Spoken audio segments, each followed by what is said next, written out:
may part 2 guys.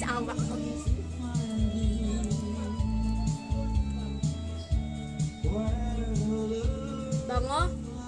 Amoy nyo nga. Amoy nyo ma?